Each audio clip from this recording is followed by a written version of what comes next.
me like a Hellcat.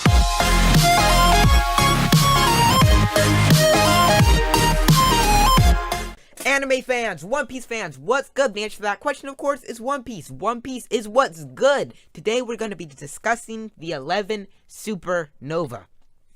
The 11 Supernova are Luffy's rivals in the New World and in the Grand Line. And the 11 Supernova are underrated, in my opinion. People seem to think that Luffy can one-shot some of them. Luffy and Zoro are way stronger than the others. But I think at the weakest Supernova is a mid-diff for Luffy. Or probably even a cross between a mid-diff and a high-diff. Or maybe just a mid-diff, I don't know. But let's just get into it. So, first starting off with Beige. Beige, I think, is the weakest Supernova in terms of attack power. What I mean by that is, he is a beast at defense. His defense is just insane and amazing. But his attacks are pretty weak. It's just kind of shooting guns. If he could hockey coat the bullets, that would be better. But anyone with stronger hockey or observation hockey could dodge them. So his attacks aren't that strong, but he's a beast at defense. But, so, we were all impressed with Beige's power at Whole Cake Island. I think we can all agree that Luffy isn't just taking out Beige that fast. I think we can all agree that it's like a mid-diff. If that seems fair. So, the other Supernova that we know of, like, not even going into ones like Bonnie yet. Like X-Drake in the latest chapter just completely wrecked Sanji. Sanji tried to kick him and couldn't do anything. I personally believe X-Drake is stronger than Zoro because X-Drake is one of the two Supernovas who was specifically called out to be doing really well in the New World. The other Supernova was Eustace Kid. So, X-Drake, I think X-Drake is stronger than Zoro. I think he's the third strongest Supernova. I don't think he's much weaker than Luffy. I think Luffy versus X-Drake will be a pretty hard fight. And then, like, someone like Killer and Zoro. Killer and Zoro, I think it's a mid-diff for Luffy. Or maybe a cross between a mid-diff and a high-diff, because we saw Zoro clash with fight Killer. They were kind of even. I know some people say that Zoro was dodging Hyukimaru, so that means he's stronger. But I know some people think this, but I do not think it's reasonable to say that Doflamingo is stronger than Luffy. And Doflamingo was tag-teamed by Law and Luffy. So, I think it's kind of the same thing here. Sometimes, One Piece isn't devoid of plot holes, right? The way Oda was setting it up, it was like, the Killer and Zoro appear to be equals. And if not, it's still a high-diff fight for Zoro to win. So, and we know Zoro, it's not like Luffy can one-shot Zoro. It would be a fairly hard fight. So, even Killer and Zoro, their right hands, are still pretty close to Luffy. And then Hawkins, we know, was like, had the upper hand on Zoro, and was matching evenly with Law.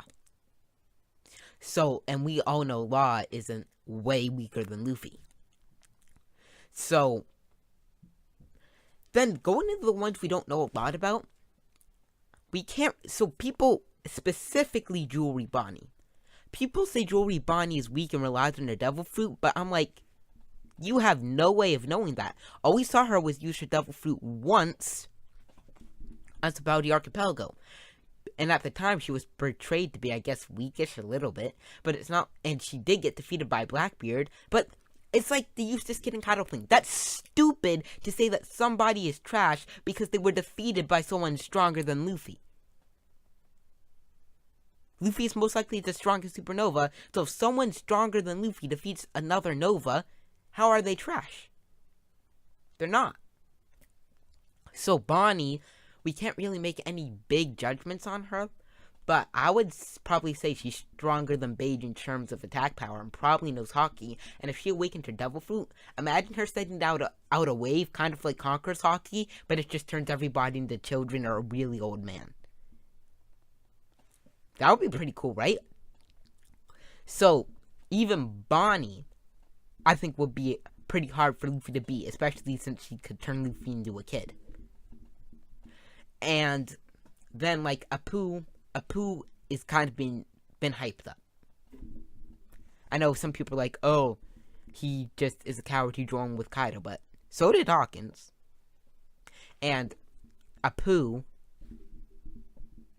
he's just he's part of the on-air pirates, and I think that means he's part of the flying fighters, because on-air flying fighters, and he's the last Nova of the alliance that fought Kaido, to be shown, hinting he's very strong. And Yarouge beat Snack, which is no small feat. People are like, oh, Snack had a 600 million belly bounty, so he's trash. Doflamingo's bounty, even though it was frozen, was 379, and even when Luffy beat Doflamingo, Luffy's bounty only went up to 500 million.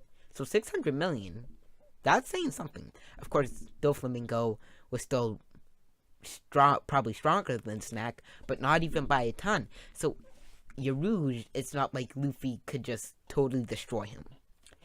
And so what I'm trying to say here is that the Supernova are a lot closer in strength than people would like to think. Some people are acting like they're Luffy, the top is here, and the bottom is here. Or I guess you couldn't see that. The top is here, and the bottom is here. But it's more like the top is here, and the bottom is here. Yeah, I'm blocking my face, sorry. But anyway, and then going to the probably most controversial Nova, besides maybe Zoro. Well, I mean non-Straw Hat Nova. Eustace Kid. Okay, I'm gonna say it right here. Eustace Kid is as strong as Luffy, okay? I know some of you are like, no, he's not. Eustace Kid, he has no feats. He can't.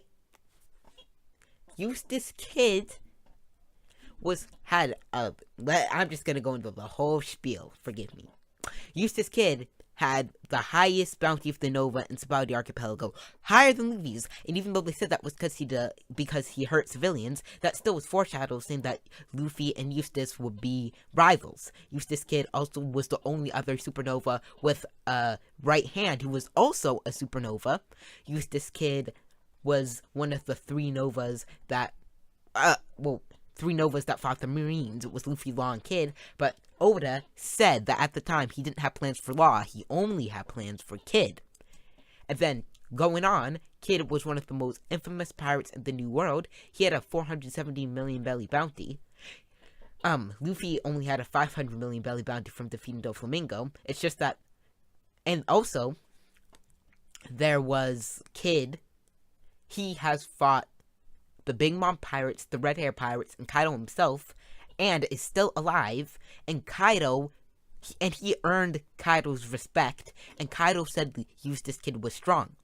Eustace Kid also has Conqueror's Haki, the only other Nova that we know of besides Luffy to have Conqueror's Haki, and I know some of you are like, Conqueror's Haki doesn't determine strength. Well, it does. The reason I'm going to say that is because the weakest person we've seen with Conqueror's Haki is kind of Doflamingo / Bo Hancock. I do believe Doflamingo and Bo Hancock are on the same level, but I'm not going to go into the whole reasons why Bo Hancock is probably as strong as Dofi, or just a little bit weaker for time's sake, and because that's a completely altogether different topic. But what I will say is, I know some of you would say, Chinjiao. But Chinjiao was an old man at the time, remember. Prime Chinjiao, even though Garp beat him, Prime Chinjiao and Garp, it was like one major clash, and Chinjiao made Garp struggle. Like, read that. Chinjiao made Garp struggle. He made Garp exert himself. So, I think Chinjiao in his prime he had a 500 million belly bounty. I believe he was about as strong as Doflamingo, or even just slightly weaker. So, Conqueror's Haki, those are like the weakest people we've seen are on that tier. So the fact that Eustace Kid has Conqueror's Haki actually does say something, unlike some people would say. And then, even more than that, Eustace Kid did something impressive that people ignore. He went into the whole Cake Island, injured the commander, stole something from the Big Mom Pirates, and left. The Big Mom Pirates kept it under wraps because Morgan's wasn't there. If Morgan's had been there, oh boy. But even though it said injured a sweet commander, I don't know, that could either mean defeated or just hurt them. But the point is, Kid had got the upper hand on them in a fight, injured them, and left. Or he injured them as in defeated them, like how Cracker or Katakuri was injured.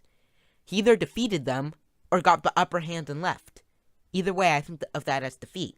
I actually believe that Sweet Commander was Sparrow, because Sparrow, he's as strong as a Sweet Commander. He bosses the other Sweet Commanders around. He's not just some regular veteran of the crew. And if any of the other Sweet Commanders have been bested by Kid, or been injured by Kid and he slipped through their fingers, they would have gotten demoted. And Sparrow what's the word? Right, he just, like, emits the aura of a demoted Sweet Commander. So I actually believe Eustace Kid did defeat Sparrow on Whole Cake Island. I could be wrong. That's just a little theory of mine. But basically what I'm trying to say here is Luffy and Kid are most likely equals. Even Queen hinted that they were equals. And they're both the only supernova that Kaido acknowledged them both after they fought him. So, they're both very strong. So, basically what I'm saying is, the whole Supernovas, they're not just some kind of group that's like, as far as the East is from the West, they're really close. From Luffy and Kid, who, as I just said, I believe to be equal, to Beige and Bonnie, it's not the biggest difference in the world. They are actually very close together in strength. The reason they're of the same generation and rivals is because they're all strong. They're like this group. They're not a line. They're like a circle thing. Yeah, that was a terrible analogy. But I think you get what I'm trying to say. The Supernovas are much more close in power than people act like they are. Than people say. The Novas are very close in power, in my opinion. Tell me what you guys think in the comments, if you think they're close in power like I've just said, or if you have a reason why they are not. And also, put a reason in the comments why Jewelry Bonnie is trash when we have no reason to believe that. Okay, that's it for this video. Thanks for watching. If you enjoy my content, and only if you enjoy my content, like this video, subscribe, and turn on notifications for more One Piece content. I will see you in the next video. We'll be right back.